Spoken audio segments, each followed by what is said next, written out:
Pretending. I like to pretend.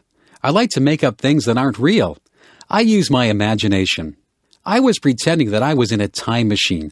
I set the date for a prehistoric time. I turned on the time machine, and it buzzed and whirred and spun madly. When it stopped spinning, I opened the door and stepped out into a very thick jungle. I listened carefully to the sounds of the jungle. I could hear strange animal noises, and the leaves were rustling. I wasn't sure if I'd gone back in time or had just landed in a jungle somewhere in the 21st century. It didn't take me long to realize that I had indeed gone back in time. A very strange bird-like creature with a large beak flew overhead.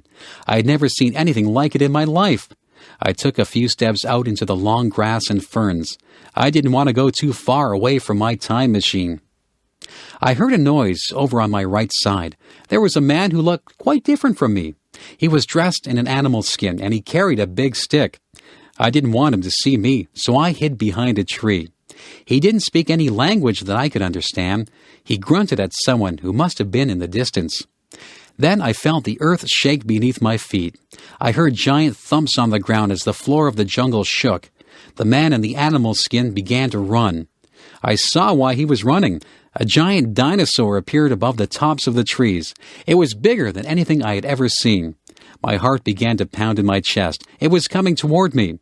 I ran toward my time machine and jumped in.